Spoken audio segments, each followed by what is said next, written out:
Your Majesties, ladies and gentlemen, and dear friends of the business and children's rights community.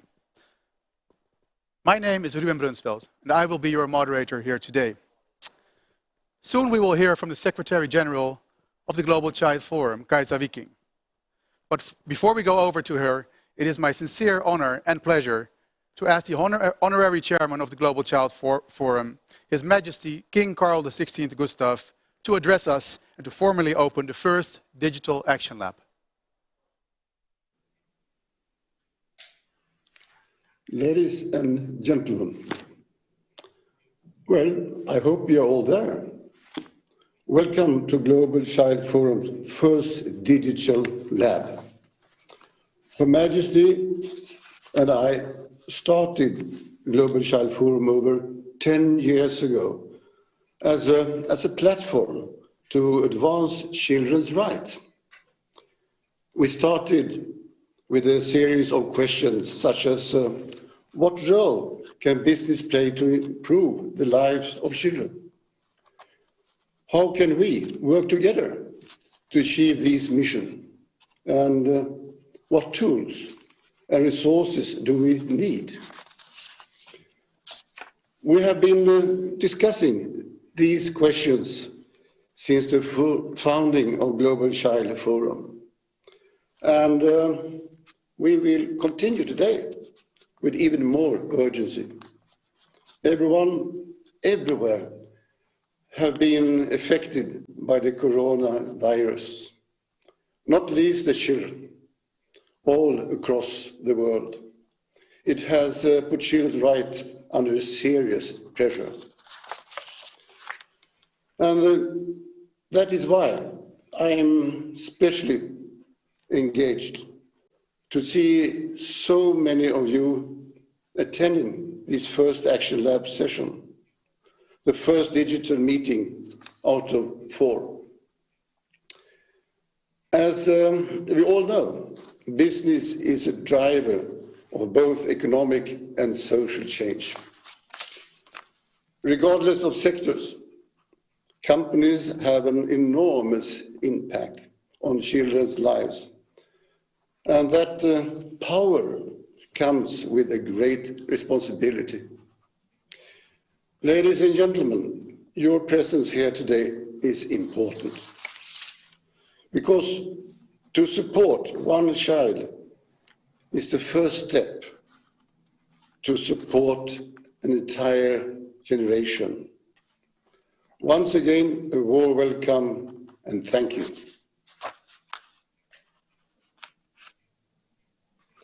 Thank you, Your Majesty, for those welcoming remarks and for helping us set the scene and emphasize the huge importance that business can have in children's lives. I would also like to take this opportunity to thank both Your Majesties for your unwavering support for Global Child Forum during the years. We are all very honored to have you participating in this Action Lab today. With us today, we have over 100 participants from more than 40 countries. That is 100 points of influence and 100 potential new partnerships and 100 first steps that can lead to 100 more. Today, we are going to get a better understanding of how your business can operate with children's best at heart, and at the same time, how this can be beneficial for your business as well. We will also showcase one of the partnerships that we have had with Lindengruppen and Boston Consulting Group that has resulted in a practical workbook on children's rights and business.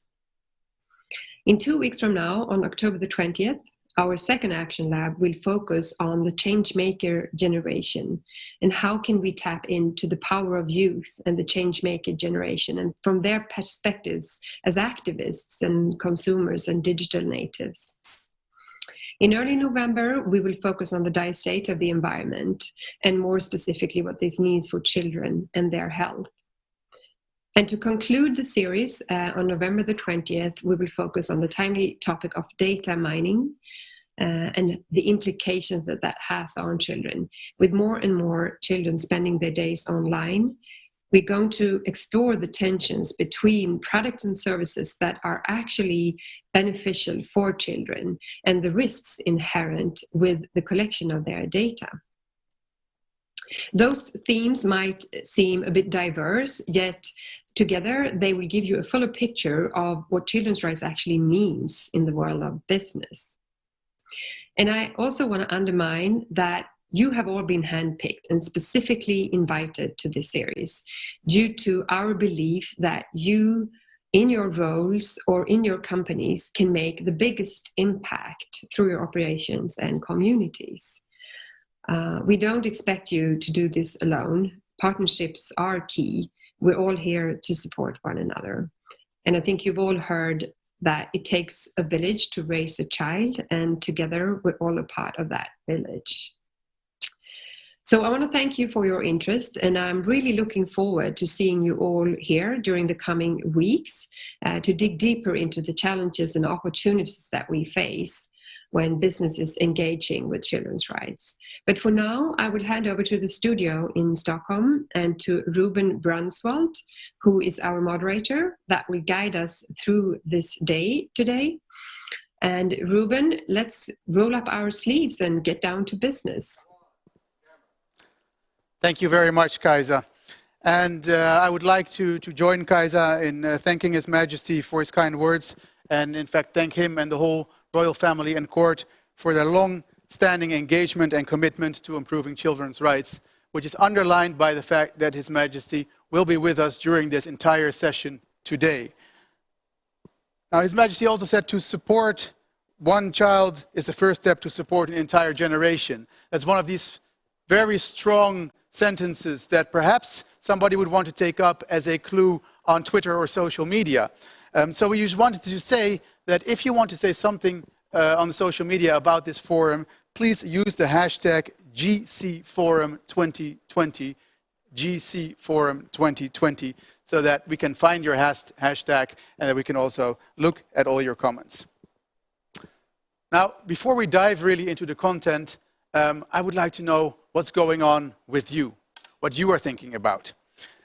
So please go to menti.com on your computer or on your telephone, and at menti.com put in the code 5265031. That is code 5265031. And then you will get the question up, what do you think about in one word when you think about business and children's rights? Just one word. Please add that in the Menti, and then we will see a cloud, word cloud appear, which we can then use later in this program to come back to. And while you do that, I would like to introduce our first guest. And our first guest is Nina Volmer.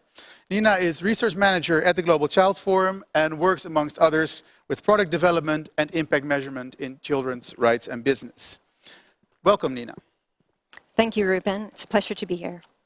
So, where shall we start? There's so much to talk about today. Isn't there? Global Child Forum is an organization that does a lot of different kind of work. And one of the things you do is providing actually very concrete tools to companies to work with and that they can use. And one of the tools that you have been very involved with is the benchmark. That's right. Could you tell us a little bit more about that benchmark and what you have learned about how businesses view children's rights? Of course, I'd be happy to. So one of the things that we do with the benchmark is that we try to be the place to go to understand what you need to do when it comes to children's rights and to see what your peers are doing. So we are looking at what companies are doing across 20 different indicators. We've been doing this for 10 years, and we have just in the last 2 years benchmarked 1,000 companies. And we have learned a little bit along the way. And I think one of the big things that we see, and it would be interesting to see the response to the little poll here, is that what companies generally think about if you say children's rights is one of two things. It is either child labor, and it's connected to risk, compliance, a little bit scary. And the other thing is around charity. And then it's sort of a nice add-on, you want to help, and that's how you see children. So those are usually the two. But we see this as a much bigger spectrum, of course. So child labor and more philanthropy is what's still maybe a bit in focus. Have you seen a development, though, from companies? You say you've been doing this for over 10 years. I think we can say that in many ways the youth today is speaking up much more than they were perhaps previously, or at least being heard in a different way. Have you seen a development in how companies view this? We have, and it has been positive. What we see is that companies do more and more address other issues as well, such as marketing, product safety, environmental issues such as pollution, air quality, and that kind of thing. But what we also see, which is quite interesting, is that there is a higher engagement from boards, and children's rights come up within different materiality assessments and sort of these matrices that companies do. So children are coming up on the agenda, and we are excited to see sort of the development forward as well, see where this is going. So it's becoming higher on the agenda, perhaps more engagement. Still, you say there's often a risk perspective. Yeah. If you want to go beyond that risk perspective, and I don't think there's necessarily anything wrong with the risk perspective. It's an important part. But if you go beyond that, are there any good practices that you can share about companies making a positive impact? Yeah, so I think that's the exciting part about children's rights, that it's so much more than risk. Of course, it's an important part, as you say, but there's also this huge opportunity that lies when you look at children's rights differently and see it as part of your core business.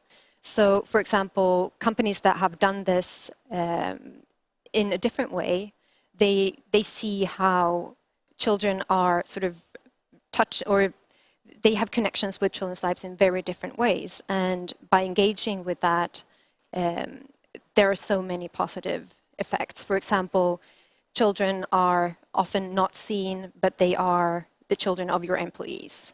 So with child or family-friendly policies, you can have a huge effect on your workforce and children, of course, which is a great win. And I think that's something that almost all companies can connect to.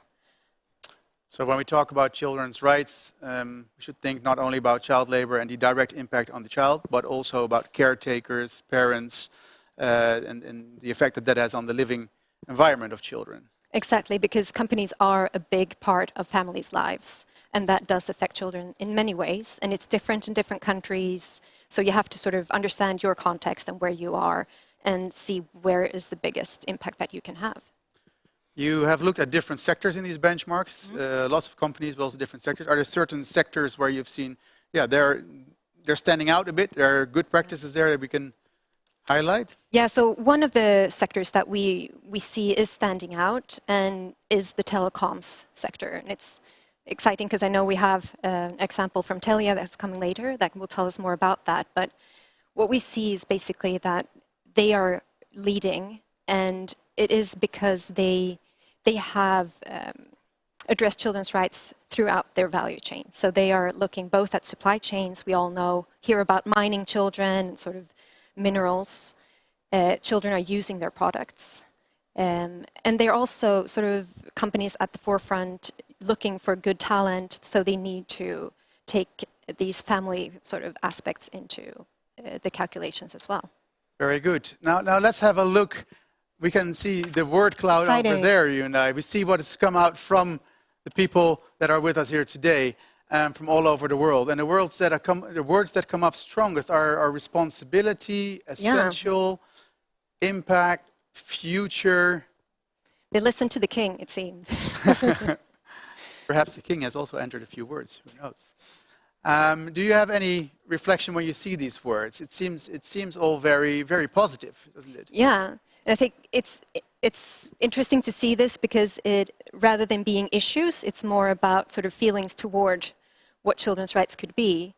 And I think this is interesting because often when we talk about children's rights, that feels a little bit further away from what you understand. But when you talk about children's lives, it might be easier to sort of, and I think this is about children's lives. I'm going to challenge you a little bit. There's one word there which triggers me, and that will be my final question before we move on to the next part of the agenda. But I see the word misunderstood. Does that trigger something with you? Is it a topic that's sometimes still misunderstood? I think, wouldn't say misunderstood, but maybe sort of not explored enough.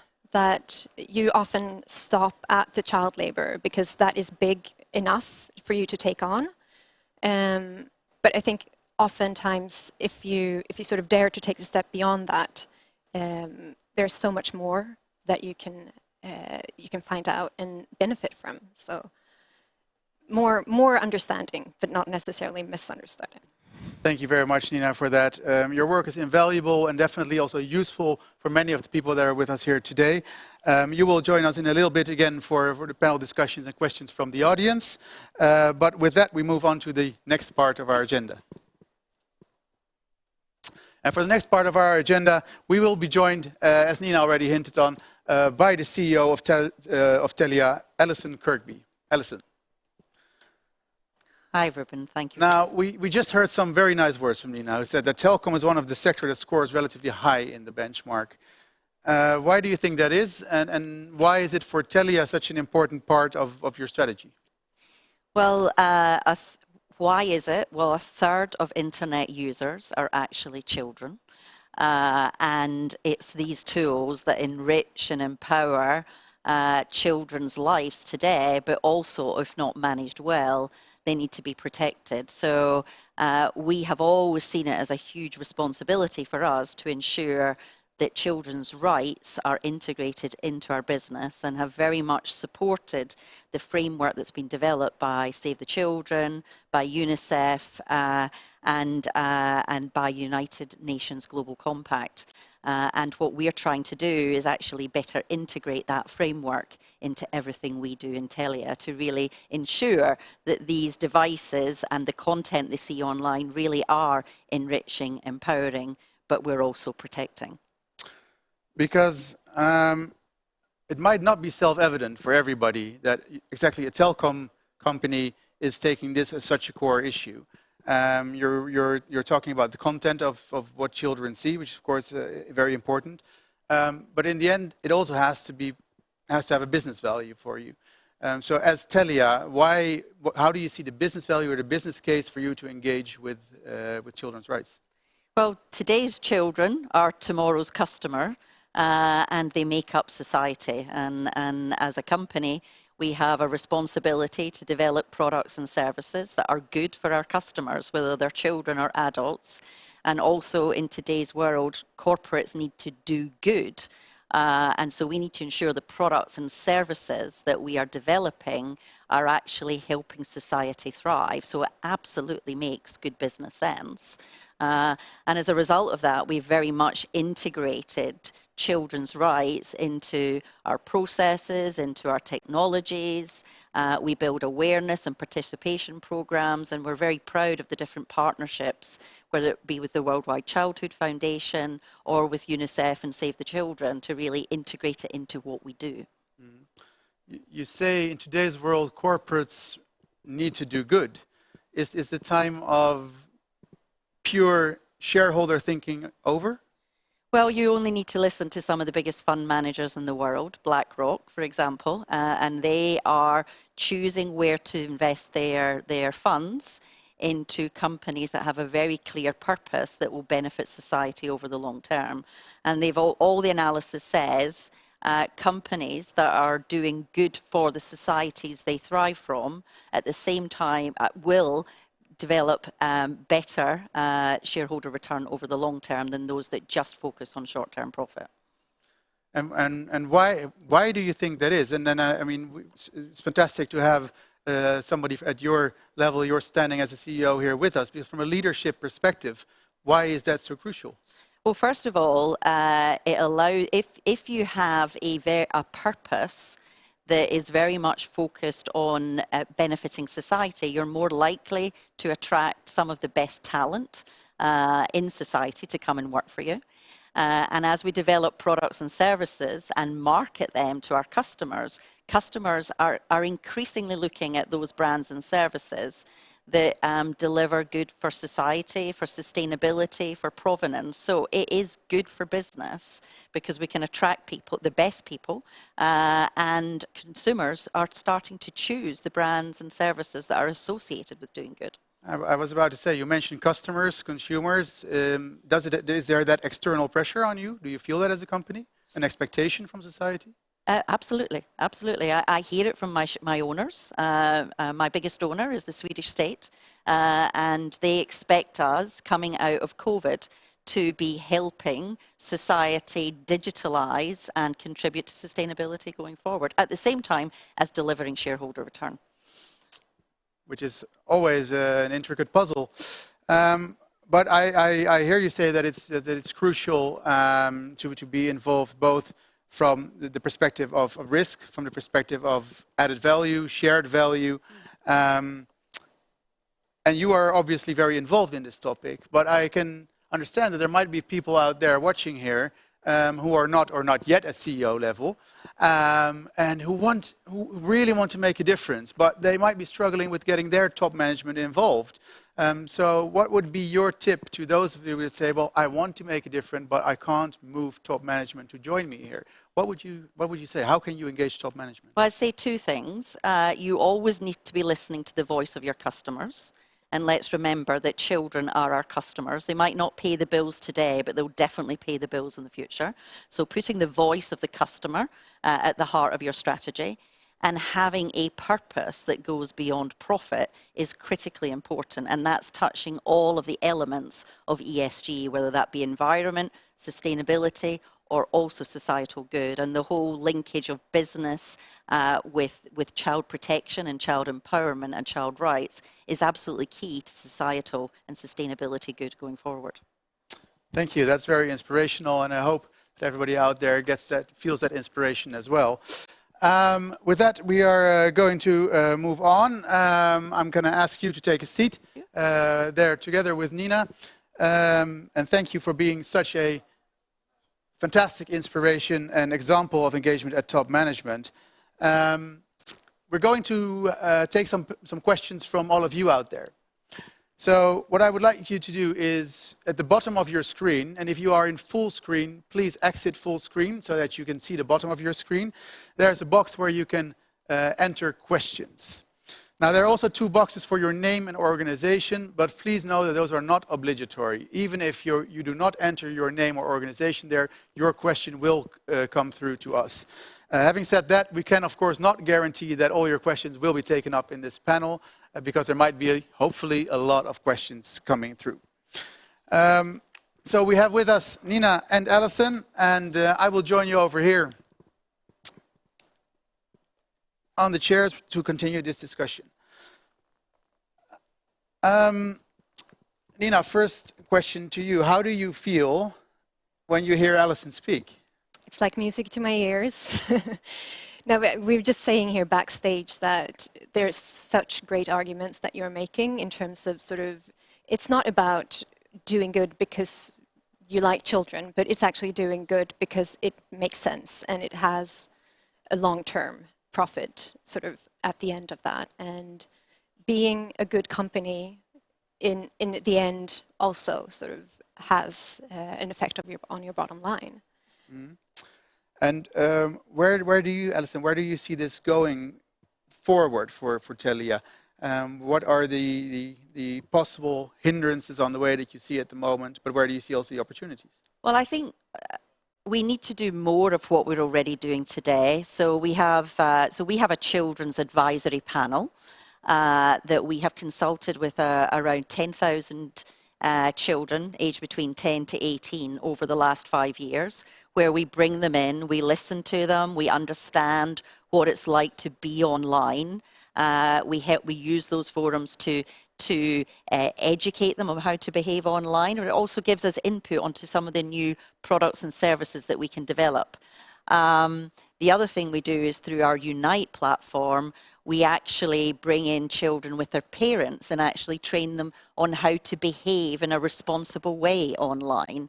And that's how we then start to learn about the threats of the internet and cyberbullying this potential sexual abuse that, you know, if you don't protect children from. So we've developed particularly tools that protect children when they're online as well. So I think we need to do more of that, and certainly in a world post-COVID, where children are, you know, are at risk of suffering the most, despite not being affected by the virus themselves.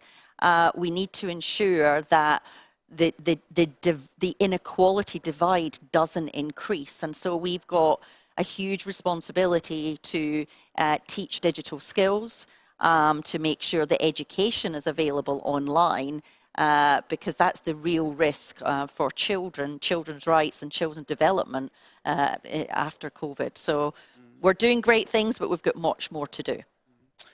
And Nina, perhaps we're speaking to one of the best-in-class examples here at the moment, or is this starting to become the standard? Not yet, unfortunately, but I think there are a few examples like Telia that a lot of others can learn from, both within sort of sectors, but you can also learn across, because some of these issues are sort of not industry or sector specific. So I think there is a lot to pick up on. You don't all have to invent the wheel, and there is a lot of good sort of examples and guidance out there. For example, on our website, we have a lot of guidance and examples available that you can download, look at, and see other good examples. Very good. So please do send in your questions to us through the website. If you haven't done so yet, this is, I think, a unique opportunity to have both the research side and a CEO from a global company here at the table. As long as the questions are not yet on my screen, I feel free to continue our discussion. Nina, from your point of view, what are currently the biggest possibilities for companies to make a positive impact? Oh, that's a good question. I think it can depend what kind of company you are, but I think, as Alison was saying, I think COVID now is like, it's not only a threat and a risk, but it is a big opportunity. And there's a lot of things that companies can do, both that ties into their core business. I could tell you, talking about online access and sort of making sure that all kids can actually continue to learn and sort of stay with their education. But also in terms of access to health and other services that are now being sort of drawn back from them. So I think now is the time to act, and you can find lots of interesting things to do if you just look sort of with what is close to your business. What are you good at, and how can you contribute? That is so. What is close to your business? You mentioned keep it to your core business. But that is something that is often easier said than done, right? And we often read in sustainability reports sentences like, well, we integrate children's rights fully into our business strategy. Do we? I never read that. You haven't read Sorry. that. But, I mean, what does that mean? What does it mean if you truly integrate children's perspectives into your business strategy? Well, if you have a purpose that is about creating real meaning for what your company can do for society, and you turn those into a set of ambitions and goals that touch on not just, you know, how you have the most satisfied employees and the most satisfied customers, but also into societal goals, then that's the way you integrate them into your strategy. So it all starts with purpose. Turn that purpose into a set of goals that are good for employees, for customers, for shareholders and society, and then have strategic initiatives against all of those ambitions. Then that's how you integrate it into strategy.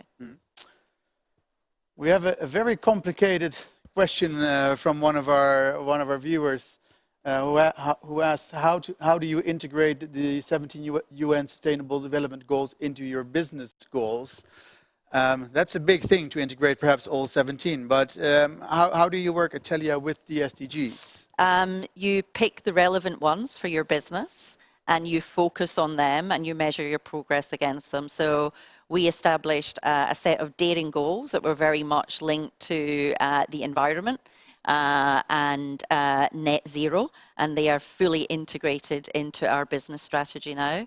And we do the same with our ambitions around children's rights as well. So, and then that goes all the way into, as I said earlier, you integrate it into your processes. So when we select suppliers, we are testing them against their environmental goals or their child labour goals or their human rights goals. When we create new products and services, we're making sure that they're consistent with our environmental ambitions, but also our children's rights ambitions. So that's a couple of examples of how you integrate it. So, and you also look into your value chain, not only your own operations, but you put children's rights into your whole value chain. Our whole value chain, we have supplier and vendor due diligence, where we hold our suppliers to the same standards as we do our own company. Another question from our viewers is whether you have any tips for inspiring companies to do more to support child rights program beyond the basics of preventing child labor. I think, Nina, you're immediately thinking yes. Oh, there's so much. No, I think, and it is a really good question. It's something that we hear a lot from companies, that sort of child labor is the first thing you think about, but sort of, but then what? How do I move beyond that? And if you're not at the level that Telia is, sort of how do you get there?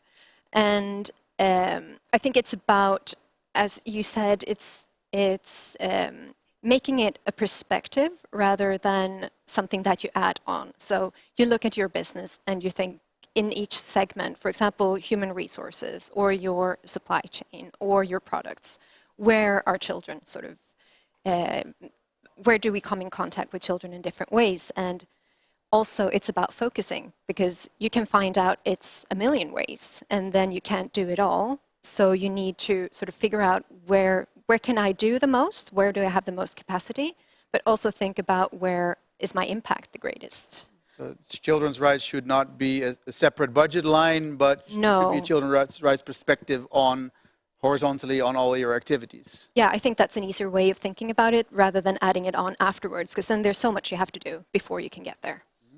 Yeah, and children's rights is not just about labour. If you're a food company, you should be doing everything you can to protect against childhood obesity. You know, as a telecoms company and a provider of entertainment, you know, we have a responsibility to make sure that they feel safe online, and the education and information we give on our platforms is educating them and encouraging the right behaviour towards others. So hence a big focus is on understanding how we avoid cyberbullying and how we teach children to avoid that, the bullying online. Well, thank you for making that bridge to the next question. Because somebody thought, I have a CEO of a telecom company, this is my chance. How can we prevent cyberbullying and protect children better in online environments? It's education, and you know, through our children's advisory panel, we are able to listen to them and understand what it is they see online. And then through our Unite platform, we actually work with them and their parents and the education system to be able to understand how do you spot bullying so that you can take control of it quickly and get children to behave in a way that stops the cyberbullying themselves, so that they know what is acceptable and what is not acceptable. So that's part of the different forums that we have, and we have educational materials as well that we share with municipalities. Excellent. Well, thank you so much, Nina, for introducing this topic and the benchmark and the valuable work that research that you do. And Alison also for inspiring us from that leadership perspective. And with that, we are going to move to the next part of our panel discussion. And we are going to invite two new panelists to our stage. And that is Jenny Lindén-Urnes, board member from the Lindén Groepen, and Niklas Augustsson, Global Sustainability Director at Beckers Group. Jenny and Niklas.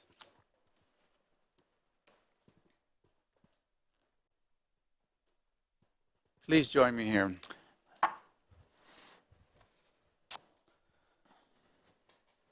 So, Lindén Groepen, for those of the viewers out there who don't know, is a family-owned industrial company whose purpose is to own and drive companies that want to make a transition into a different way also of operating and being more sustainable.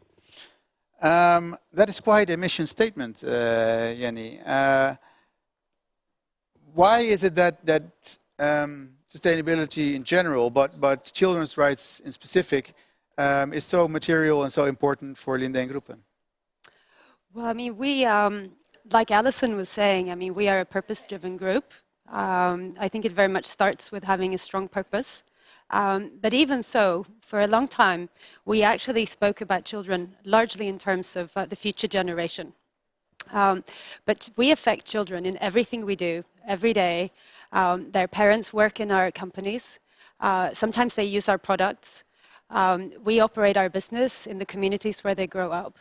And it sounds perhaps very obvious, but it was actually, this was the starting point for us to identify children as our key stakeholders.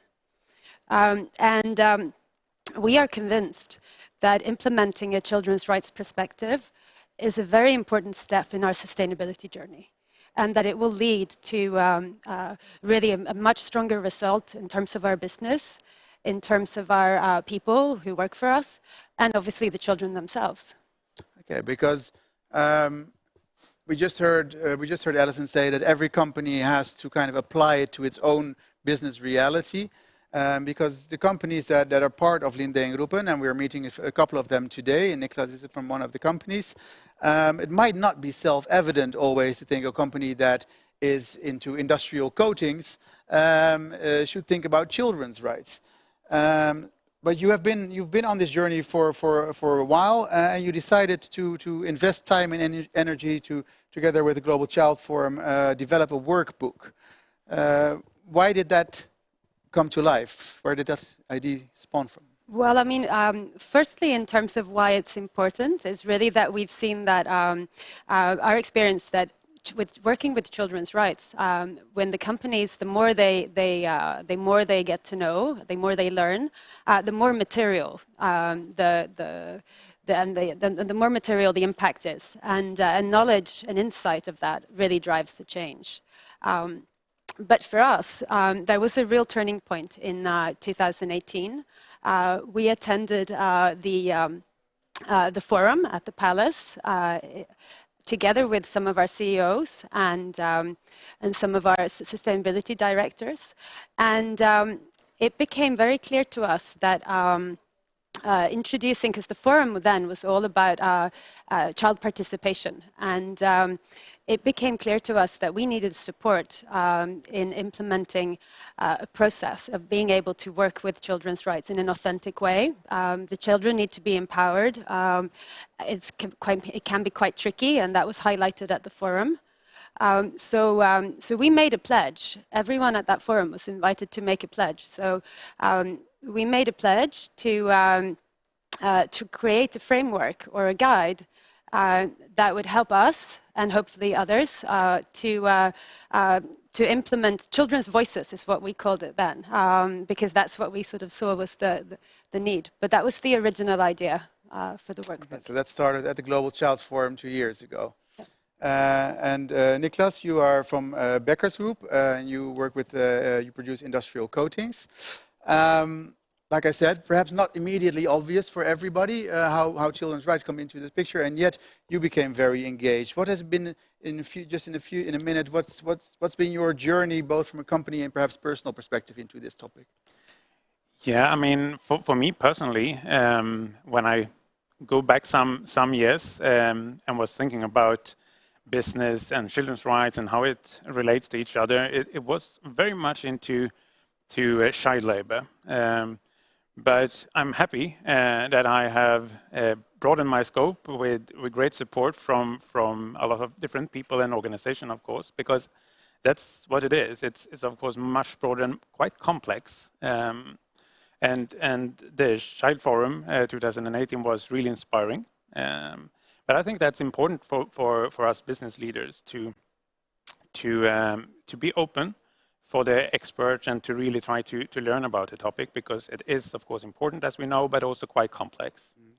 Well, 2018, I understand it took place at the Palace, if I'm correct. Yeah. Today, we are in a studio, but I hope we can still be as inspiring for our viewers back at home. So you took that inspiration and you started to work on this workbook also. Yeah. Could you perhaps show us in a brief presentation what that workbook is about and how you can apply it? Absolutely, happy to do so.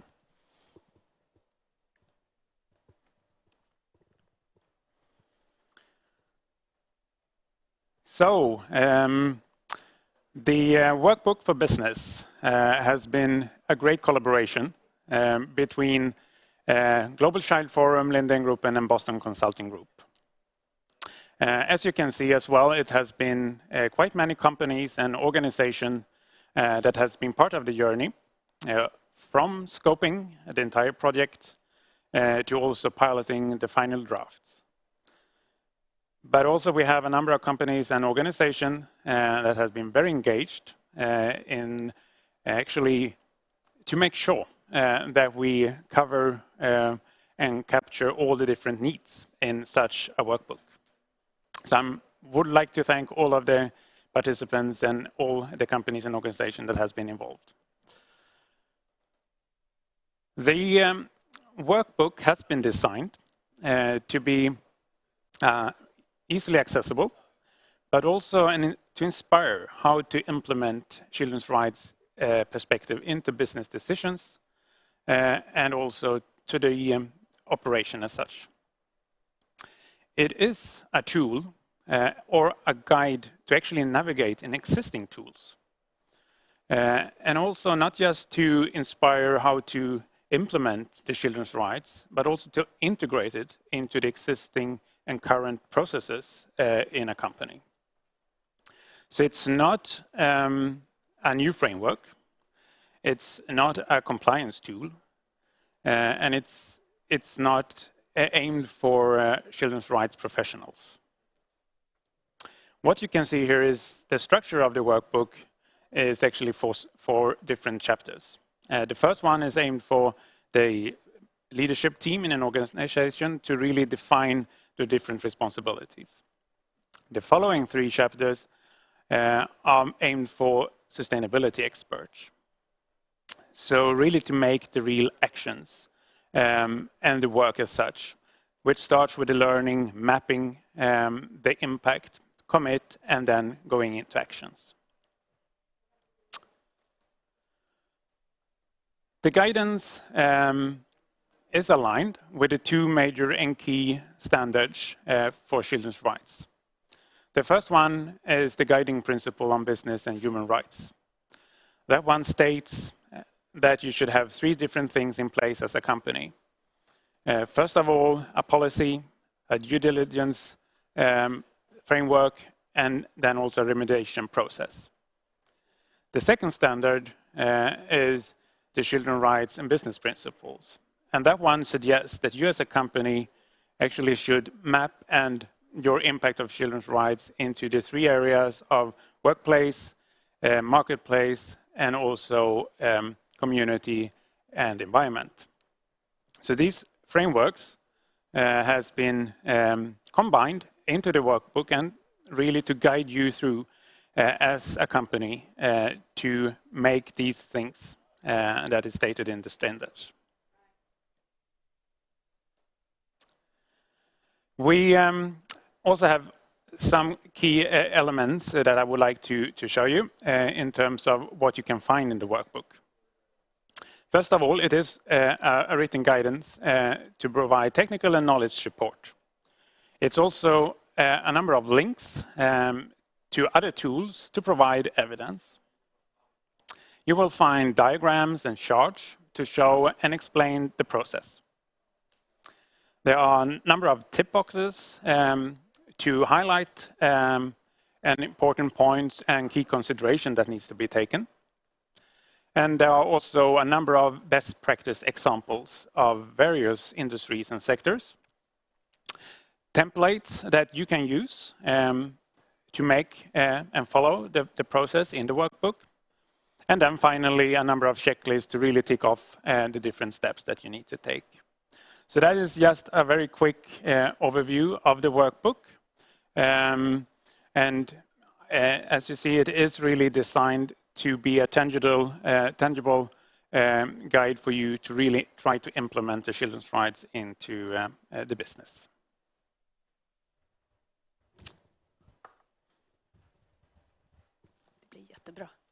Thank you very much, Niklas, for that overview. It seems very hands-on. Is it something that, and I know that it's now also available for all of our guests watching here today. Is it something they can download, take home, and immediately start using, or how can they start with it? Absolutely. And what I understand is that it will be given to all the audience that is watching here today by tomorrow. And it is already on the website of Global Child Forum. So it is there and available to use immediately for everyone.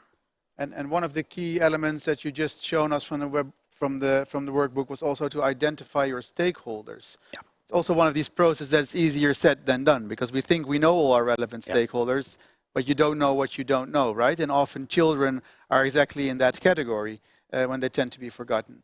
How do you work with getting the right stakeholders and getting the right people together, the right partnerships? Well, I mean, in terms of the stakeholders, that's also the beauty of this kind of guideline that we have here in the workbook, that you get support to try to find your stakeholders and how to find them and how to prioritize them in the 3 different areas of workplace, marketplace, and the community.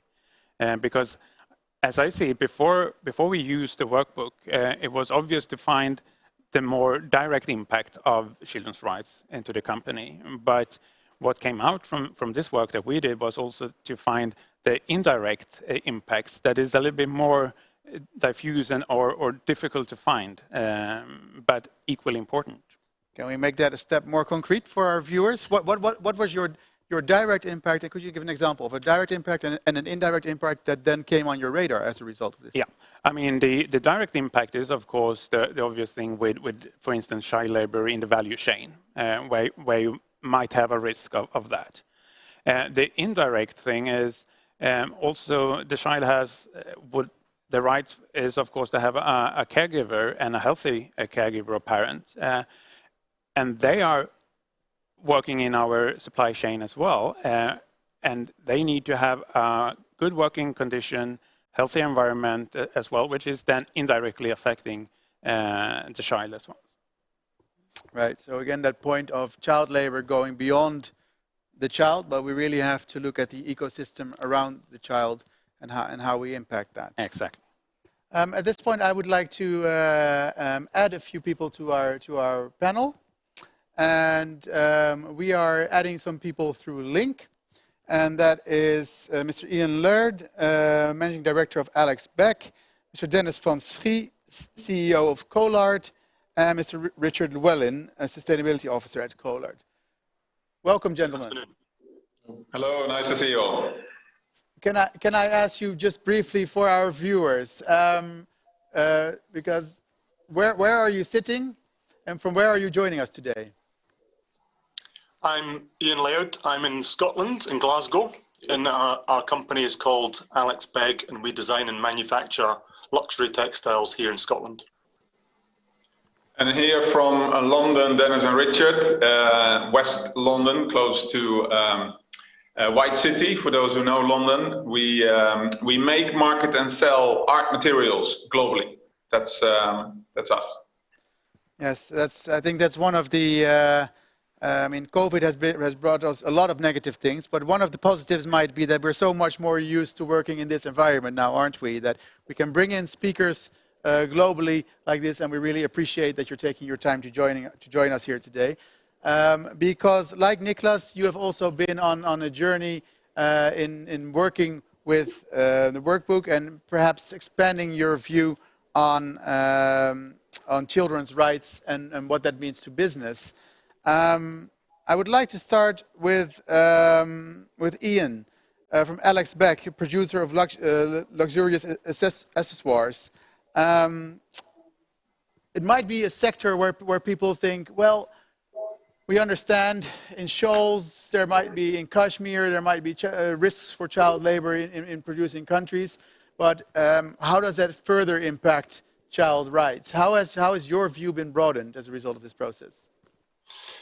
Well, I think we very much joined colleagues a couple of years ago at the Palace and recognised the compelling proposition about improving and raising child rights within business. And it was probably less clear for us about what that might mean. You're right that supply chains are an obvious area to consider, but we actually started with thinking, let's talk to people locally and start with groups of school children nearby and understand their perspectives on business. And really we started off with listening to what they thought. And then actually, as we started developing the workbook and using the more structured approach that Nicholas has just described, it helped us really identify different aspects such as supply chain or employees and really focus where we'd put our attention.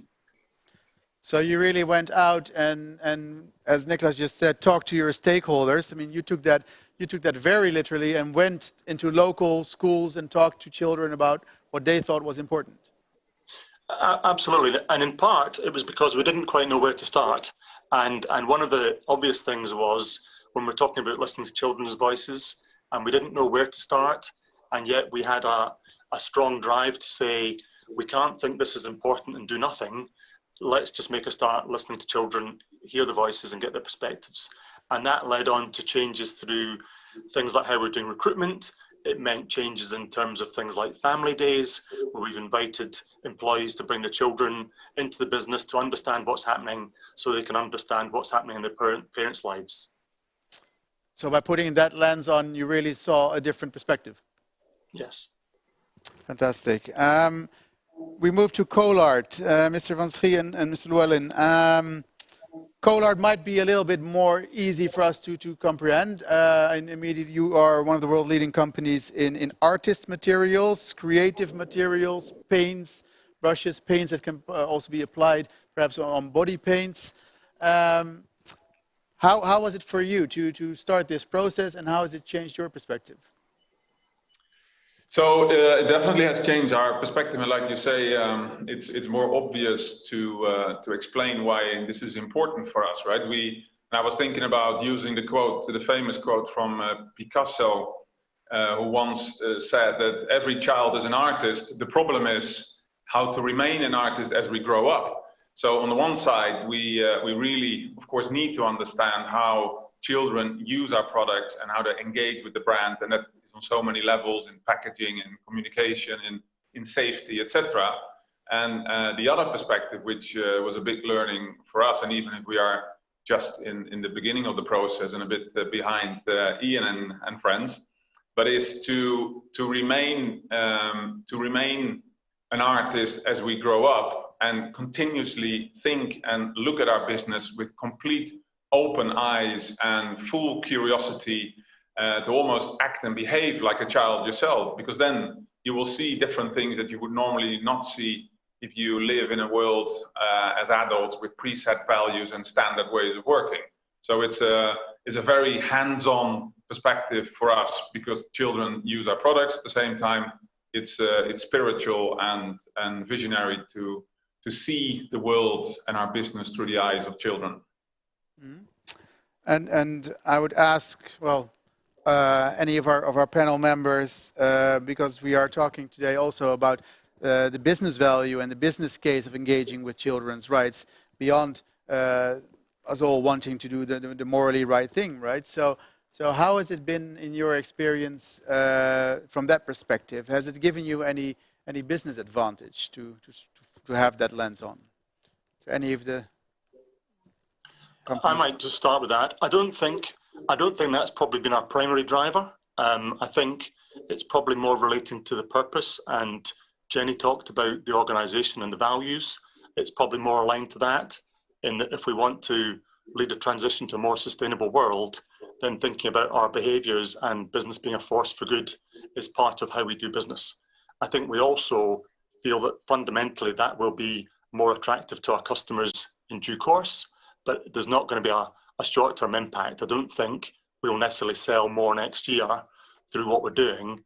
We're doing it because we believe it's right, and we think in the longer term that will work well for us. And indeed, some of the people that have gone on this journey with us, you know, we have in our business customers such as Burberry. They have strong sustainability values. They like the fact that we're taking this seriously and we're putting work into these kind of areas. Well, and for us in Becker's Group as an industrial coating company, we are not selling our coatings to children. However, if you put the children's rights perspective and eye lenses on, then you can maybe think about functional coatings in the future that is really providing and supporting some kind of children's rights perspective. For instance, to have coatings that can purify the air, for instance, which is of course a children's rights perspective as well. So there might be business opportunities as well if you put it into the children's rights perspective. And maybe the last from Collard's perspective, right? We are, like all Linden Group and companies, a purpose-driven business. Our purpose is to inspire every artist in the world, and then therefore we, right, directly have a business impact to live up to our purpose and vision, because we serve children. They don't necessarily buy or are the consumers, but of course they are definitely users of our products. So pretty straightforward correlation there. And one of the topics that has also come out of the research from Global Child Forum, for instance, is the topic of marketing and responsible marketing. I can imagine that perhaps for Collard is also an issue. Richard, maybe? Yeah. I mean, we have to start somewhere on this journey, and in our case, we started with Snazaroo. Snazaroo is one of our 8 brands, and Snazaroo is children are at the heart of the brand. It's face paint, and what it gave us is a much broader business perspective on the benefit to our customers and users. It's been a real learning. Stakeholder engagement has been massive learning for us. We've seen positives, and I think for me it was seeing a light bulb moment when you engage with stakeholders, when they realise what it's about, and that's something they then start to think and they then start to commit. So that was a real opener for us. Great. If you ask companies, do you care about children? The answer is yes, right? Everybody will say, yes, I care about children's rights. But then it's a question, how do you know that you care about children's rights? And then it becomes already much more difficult. I think all 3 of you have production in high-risk countries, for instance, in your value chain. How do you work with that in your value chain, Nicholas, in your supply chain, especially with regard to high-risk countries? I mean, we have a process internally at Becker's Group that we call Chain Up, where we have different kind of assessments for our suppliers, where we're looking into different aspects, of course, in terms of CSR, but children's rights and the child labor is one aspect. So we have these kind of assessments and also audits and so on. But what we have seen also from this kind of work that we have done now with the workbook is that we, of course, need to go beyond that and work even more in depth with it. So also in your supply chain, look beyond child labor. Exactly. Is that something that resonates with Alex Beck?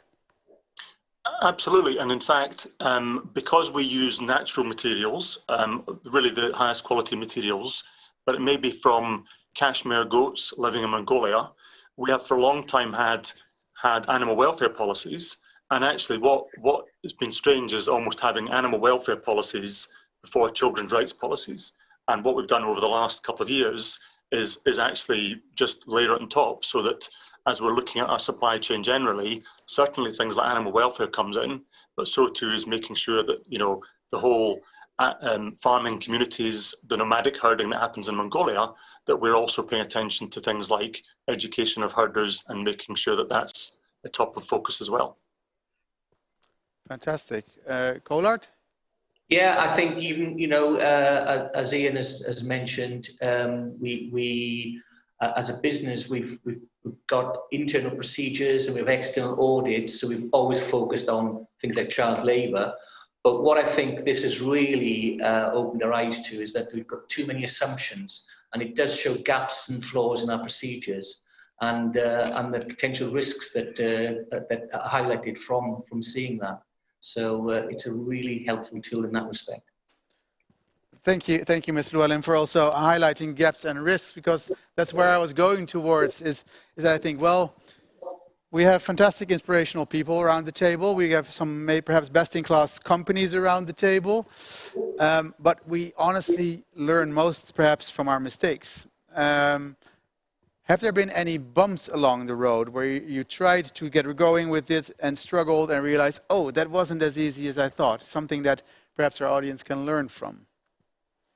If I go first here, right? So I think we are still in the honeymoon phase. We've just started. We like it. We put it high on our priority, and we get going. We have some quick wins, some early wins. The real rough times or challenging times will probably come when you are in front of a tough business decision to make. When, for example, you need to select supplier A over supplier B because your assessment says something, but it has a consequence for something else, economically or for customer relationships, etc. So far so good, but no major roadblocks yet. And I would think my observation would be the challenges are probably less than what we do and more on what we haven't got round to doing. I think generally the actions we're taking will be positive actions.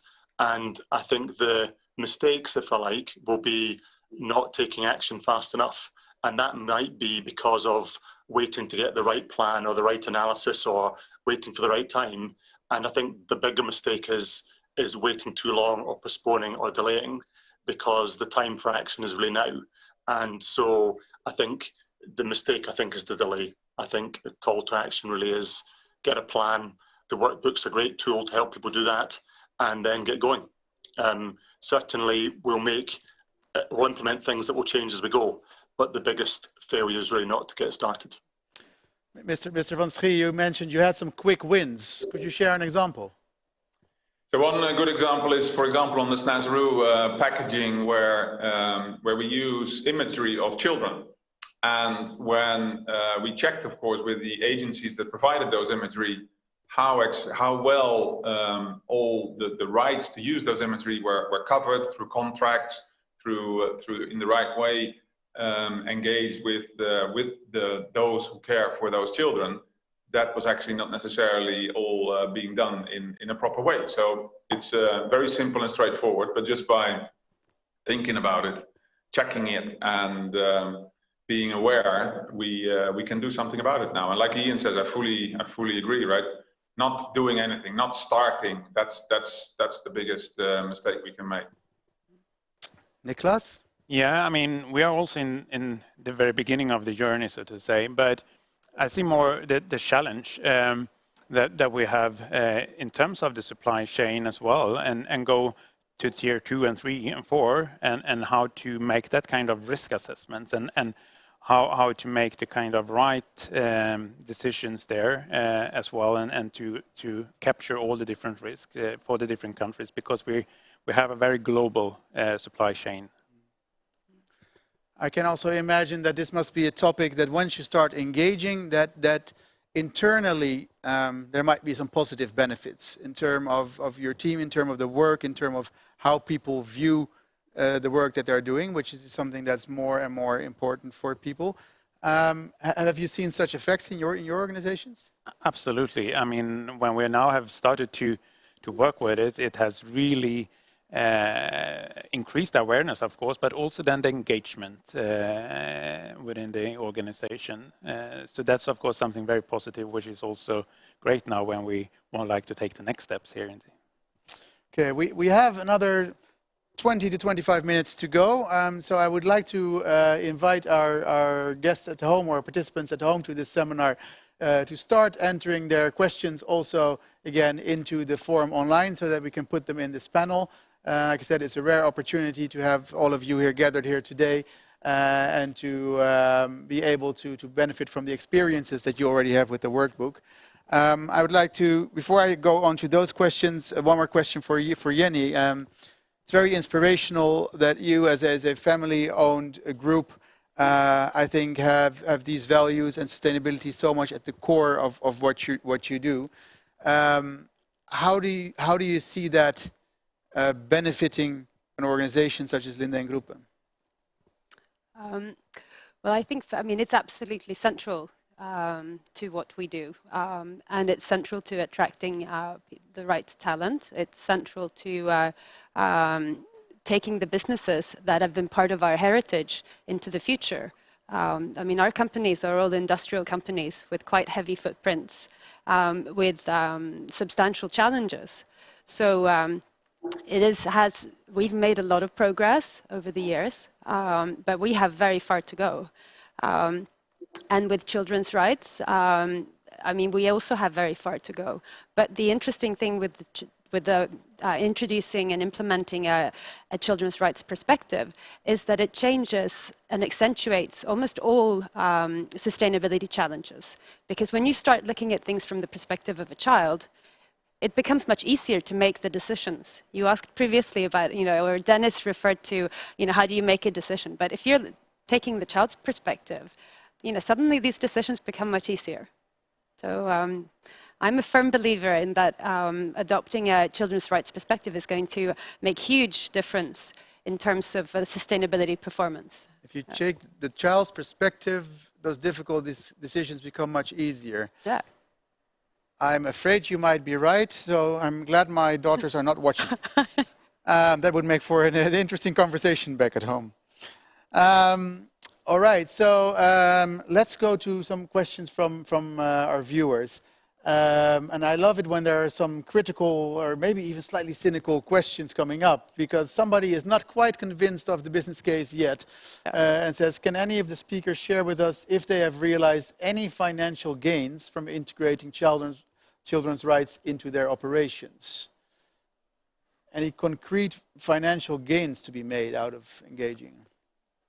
I think this answer is similar to sustainability as a word in the previous panel alluded also to the fact that it's not a one trick pony, right? It needs to be part and integrated in every single thought, decision, strategic implementation, breakdown of real tangible actions, and then it becomes part of an integrated approach to business, and not just say, okay, I've implemented the workbook and therefore there is a direct correlation to X% increase of sales or Y% decrease of cost, for example. So it's a belief, it's understanding that when you want and have to build a sustainable business, which we all are committed to, then it takes 5, 10, 20 years in order to make it really coming through. So it's at least that will be my answer. Ian? Yeah, I would agree. I think in truth, do I think we've had a short-term financial benefit for the work we've undertaken? No, not yet. Equally, am I convinced that we will get that return? Absolutely. And indeed, we have a part of the business, Beg&Co is our brand, it's to the consumer, and the luxury consumer wants to be buying from companies that it knows has the right values, the right behaviours, the right ethics. And so they won't go through the fine print on absolutely every policy, but they will want to understand, what's the values of the organisation I'm buying from. And people have choices about where they spend their money. They've got choices about which brands they buy from, and they'll buy from brands that they feel comfortable with their behaviours and ethics. And so we have an absolute certainty that over time, our principles and our actions will translate through to consumers. But it's not something that I would say is going to have a 6 to 12 month payback. You seem quite convinced that your customers will be voting with their wallets in the end. Well, I think in textiles and apparel, we've seen over years issues, whether it's in Bangladesh or people not being paid the right wages, or exploitation, and no consumer likes to think that they're the source of that and they're funding that. And so we are in challenging times, and people have got to look at where they spend the money, where they make the choices, but that does come down to, are people buying from organisations where they think the values are aligned? And we think there's plenty of consumers in the world who want to be making right choices, just as Alison talked about with stock markets and BlackRock making choices about the companies they invest in. The consumer makes their choice too. Right. Okay, then let's move to our next question. We get the question that children have the right to development to realize their potential to the highest level possible. But I do not hear of companies providing childcare services for their employees. Child labor is important for children's well-being, but quality childcare gives children a right early start. Does any of the companies present consider this? Well, I mean, if I refer to what I said before as well, to have this indirect impact, this is exactly what it is as well. And I said before regarding working conditions, it's not just about the health and safety part of the working condition. It's also what kind of possibilities you give to the parents in terms of flexible working hours, if possible, parental leave policies, and so on, and maybe also what was asked here in the question regarding the child care as such. When we gather for the Global Child Forum 2021, Becker's might in its supply chain encourage its suppliers to provide child care for the children. It is, of course, something that exactly what the question is what we have found out when we have done this first assessment as well. And it's of course not an easy thing, but it is for sure on the radar there how to deal with that kind of issue, because it's true. Absolutely. Somebody is wondering whether you have a specially dedicated budget for the work on children's rights, and how do you report on children's rights in your annual reports?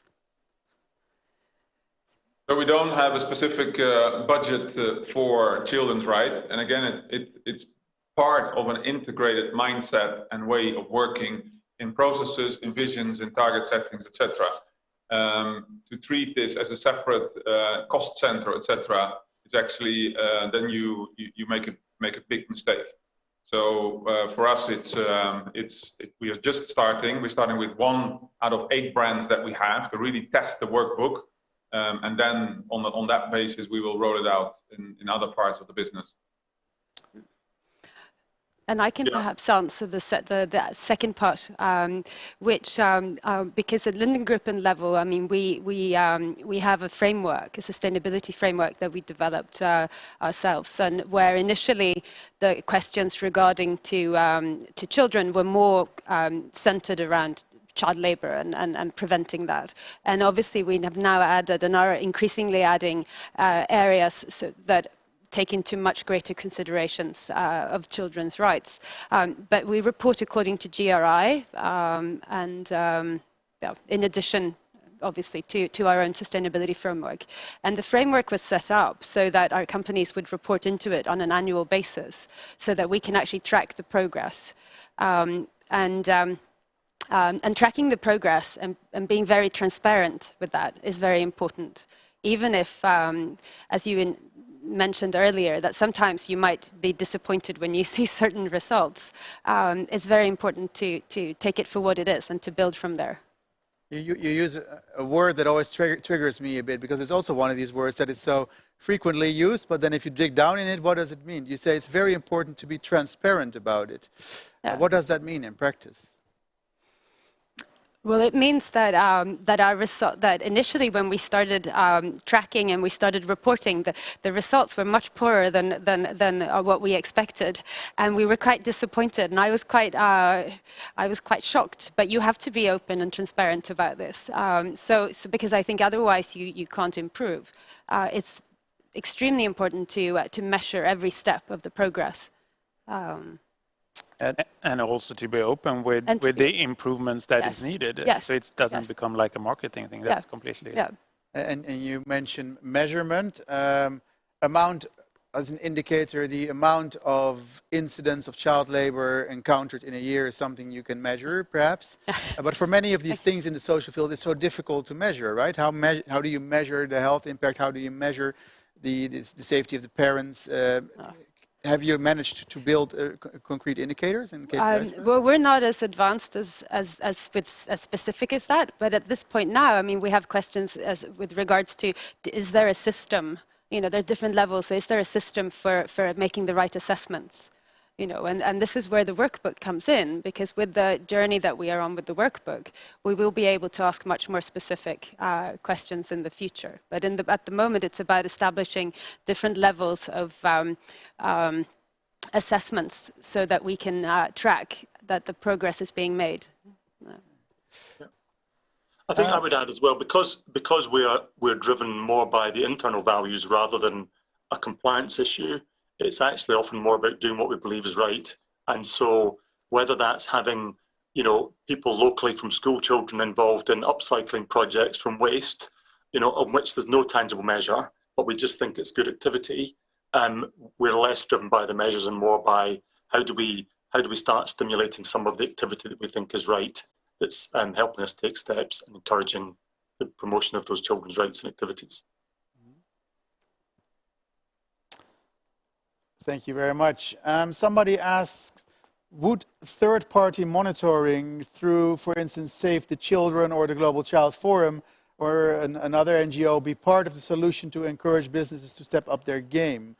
Third-party monitoring, I'm not quite sure how it's meant in this case, if we're talking about kind of audits from those organizations, or I mean, there are organizations like B Corp, for example, I mean, that do various sustainability audits, and that will give a certification for the companies that are part of, that have signed up and are members. So some of these sort of audits, perhaps rather than monitoring, they do exist. And I think that that's a good thing. And I feel that, and I apologize to the viewer who submitted it if I interpreted wrong, but I feel there's an underlying assumption maybe that the NGOs and businesses still have fundamentally different interests. So you should there should be a watchdog function. Is there a way in which you can create partnerships around these topics? Yeah, I think the partnership here between the NGOs and the companies and businesses is very important, and not only in terms of the creating the awareness or creating tools or so on. The kind of assessment or monitoring is one part of it as well in that kind of partnership. So you get also a benchmark, positioning where you are also in terms of other companies. I think it's very good.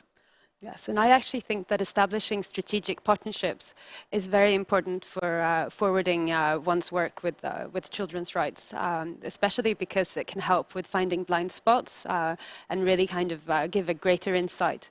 And obviously it also gives a greater reach, as Nicholas mentioned.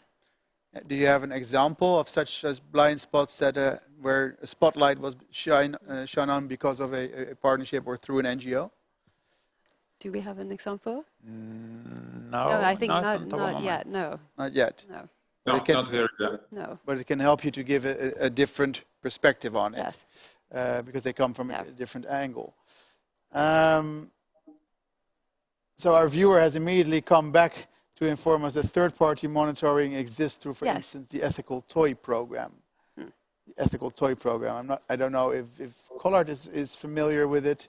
Even though you don't produce toys, but no, but we have used, and some of our customers use third-party auditors, and there's no complicity in any of these audits. The companies come in and they check your records, and they do full and thorough audits, and we use them as great learnings, and it forms part of our continuous improvement.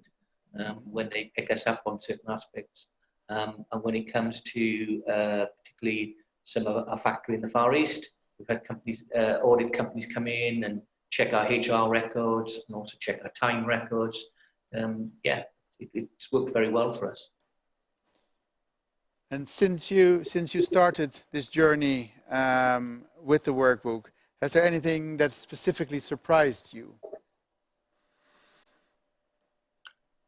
I may start. I think one of the things that we probably started off was thinking about supply chain. Probably, as was touched on earlier, there's a tendency in talking about children's rights to think about aspects such as supply chain and exploitation. Whereas, you know, in doing the workbook, you actually realise you can have much more of an impact closer to home. And so we're now looking at things like mentoring young people in schools nearby, which, to be honest, wasn't on our radar. It's been right underneath our noses, and it's only recently we've started thinking, how can we have more of an impact in a local community? That was something that we hadn't really been thinking about. So it's strange that the bit that was unexpected for us was the bit that was closest to home.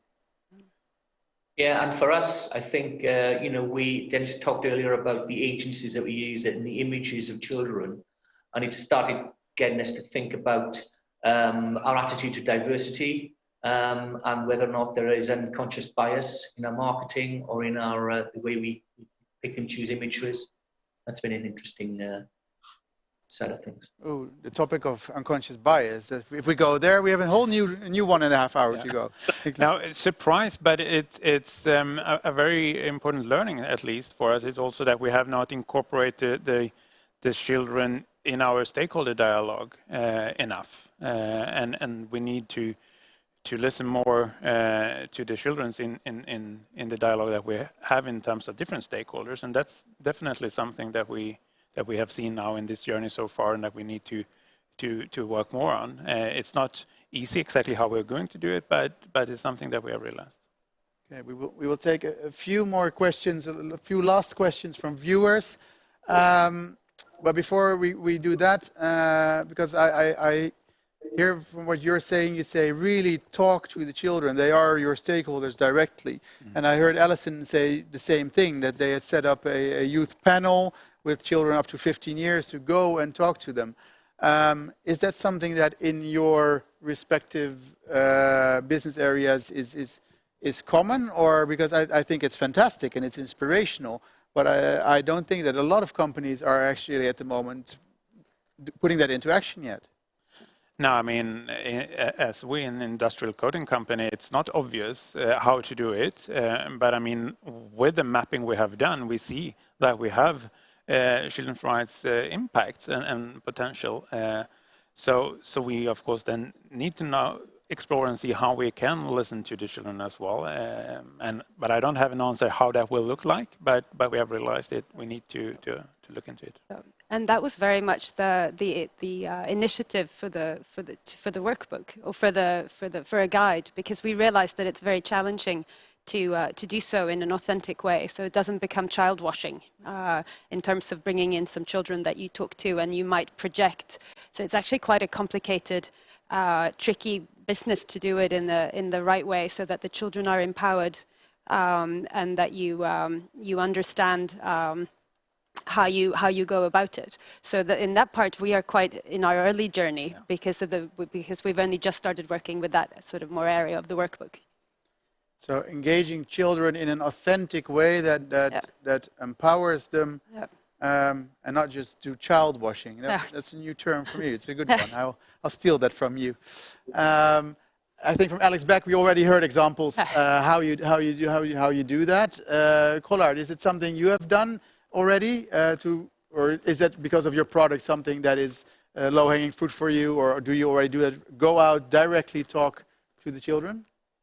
No, we don't actually, and it's definitely something that we should and will do at the right moment in time. We've just started. We're getting to grips with what the specific tool and the workbook gives us. Yes, we are we are consumer-driven business. We do a lot of research and a lot of panels and online research that we do when we test products, when we engage and find out the specific needs of our consumers, but it never really has targeted children or people below 18 years old, right? And like Jenny was saying, then you enter a quite, let's say from marketing research point of view, you enter a quite challenging environment where you really want to get under the skin and understand the children's perspective and their needs and what they're really telling you. At the same time, it needs to be authentic and real and seen in the bigger context of the business. But it's a great idea, and setting up any forum for in general to listen to children's perspective is something we should consider. So that could be a nice bridge to our last question from the viewers. Somebody says, okay, so we've heard this, what's next? What will be your next step? And it's a good question. When we leave here, we are all inspired by these ideas and this energy. What is the thing that you will do when you get up tomorrow to take a next step? Well, for Becker's Group, we will now move on from the overall mapping that we have done and understanding that we have to make depth analysis of the impacts and prioritize the different actions and to continue using the workbook to it is really an iterative process. So now we go for actions and then we need to review again and so on. So it's now into the action mode for us. Gentlemen. For Alex Begg, I think two focus areas for us. One is in the nomadic herding farming communities of Mongolia, looking at development and skill support for young herders, so education there of the farming communities, and closer to home, it's the building the mentoring support program that we're looking to develop here. For us, it's, as we are early in the process, it is first of all increasing and raising awareness on a constant basis through communication and engagement with our own employees, so everybody understands that it's a serious topic, serious and real topic on our agenda. And then the second step will be that as part of our multi-brand portfolio, we have a brand called Le Franc Bourgeois that has a Le Franc Bourgeois enfant proposition targeted towards children, and we will use the learnings from applying the workbook to Snazaroo, the first brand, to the rollout of the next step in our portfolio. Thank you very much. And actually, sorry, maybe I can add, because on the Lindengruppen level, we are actually working to find a value creation model that will where we can measure how we create value for all our stakeholders. So. Fantastic. Then I'm going to say thank you very much and goodbye to the gentlemen on the panel. Mr. Ian Laird from Alex Beck, Niklas Augustsson, Dennis van Schie, and Mr. Richard Llewellyn. Thank you so much for all the inspiration that you have provided to our viewers. And I invite Jenny to join me at the table for a last round of the discussions of today.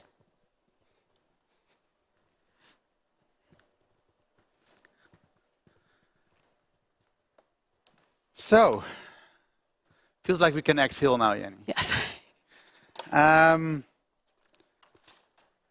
So much to take in, so much inspiration, but it's also not as easy, perhaps.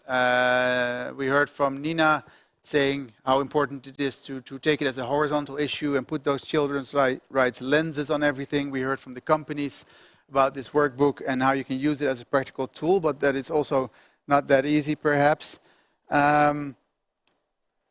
What out of today's stories inspired you most? Well, I think it's being purpose-driven that inspires me the most. So because I hear often from my colleagues, I was inspired by Alison's speech and talking about how a large corporation can be purpose-driven and have children's rights at its core. And I think creating greater value and having a greater purpose is very important. But maybe to bring it more down to what my main takeaway is, in a way, in terms of implementing a children's rights perspective, it is really that I think it's in the interest of all companies to do that. It's not a question of if you're a small company or if you're a large corporation. This is something that everyone can do and that it's in your interest. And I would say that what we've found in our group, the important aspects is that you make a commitment, you need to build knowledge, and you need to partner up to form strategic partnerships. Because implementing, as you've mentioned, implementing a children's rights perspective is complicated. You need guidance and help to build the knowledge. The workbook is a really great tool to get started. Working with the strategic partners will then help and add additional layers of insight. The workbook is also such a prime example of what can come out of a fruitful partnership. Yes, yes, and I think, and it is a very good example because we're a sort of small group, you know, by large corporation standards, and we're very proud that we've been able to take an initiative and together with two very resourceful partners be able to contribute to the workbook, which hopefully will be open source and will be used by everyone. And actually, I mean, I know as Nicholas mentioned, I mean, there's a link that will be sent out to everyone participating at the forum. So I would encourage everyone to start using the workbook. Fantastic. Well, we are very proud to have had you here today with us and to have the companies that were part of Lindengruppen here with us today. I think it was an amazing and inspirational session that we've had here today. I hope everybody watching us at home has the same feeling. I would like to remind you all that you are all invited to all 4 Action Labs. And the next one will take place on October 20th, which will be taking place under the theme of listening to the change maker generation. So I hope I will see you back on October 20th. It's been an honor and a pleasure to moderate this for you today. Wherever you are in the world, I wish you a very good morning, afternoon, or day. And we say goodbye from our studio in Stockholm. Thank you.